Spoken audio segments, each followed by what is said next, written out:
When you're ready. Okay. So, have you ever seen someone with holes in their ears and wondered, why do you do that to yourself? Well, according to Professor Victoria Pitts-Taylor from the University of New York, ear stretching has become more popularized, such as other subcultural practices like tattooing and piercing. However, ear stretching is perceived more as bad and disturbing and disgusting by more people who don't understand really why people do it. And it's easy for others to judge people who have them. So through my research, I concluded that there are like real reasons why people do that to themselves and what the effects of it really are and how ear damage can be treated. So what exactly is ear stretching and why do people do it? Well, ear stretching, also referred to as ear gauging, is the process of enlarging a piercing by inserting larger jewelry over a long period of time.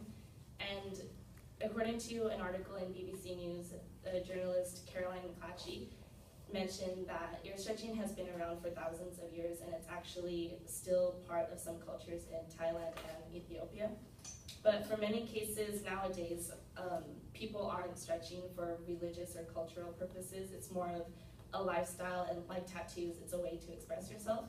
So in order to get a different perspective on the topic, I did interview an old friend of mine. Her name is Jessica, and I asked her, why she decided to stretch her ears, and she explained to me that it was sort of a way for her to express who she was, and in the way she saw it, she just liked the way that it looked, and she liked the earring selection a lot better than normal earrings, and she didn't want to be boring with just normal earrings. So to sort of build off of that, in a research study from the College of Counseling Journal, 25% of college students have some sort of body modification, specifically ear stretching. And the authors of this article were trying to prove that the reason why so many teenagers have body modifications, such as ear stretchers, is because of some psychological disruptions like depression and things like that.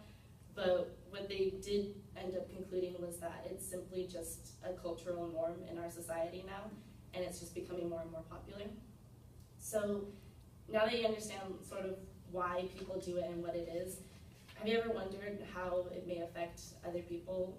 Well, in the long run, ear stretching can be effective if stretched extensively, and people can be affected by being judged or by getting a job. So I asked my friend Jessica again, how this has affected her and if she's ever been severely judged by it. And she did say that people do judge her because of her ears. Without simply getting to know her, they assume that she's a bad, rebellious child because of it. But as far as jobs go, she hasn't had any problems so far, getting a job or anything like that. But a lot of it probably does have to do with the fact that she's a girl and it's easier for women to hide their ears with their hair. But if this is not the case for most men and other women, according to Dr. Ken Stewart, a British Associate of Plastic, Reconstructive and Aesthetic Surgeons, he explains that a lot of teenagers stretch their ears while they're at a young age and later have to correct it through because of career reasons. And so if this is the case, how are damaged ears treated? Well, usually ears can shrink back to their normal size just by taking the plugs out. But if stretched extensively and at large sizes, the only option that people do have is surgery, which involves the cutting and sewing back of the earlobe. So overall, it has become more of a trend and a social sort of part, or a cultural part of our society, and more mainstream. So more and more people are doing it, and it's not necessarily the most harmless thing to do to yourself, but I think after understanding more of why people do it, and that it's much like tattoos, that people do it to express themselves, that the next time you see someone with plugs or gauged ears, that it won't necessarily be perceived as bad or disgusting.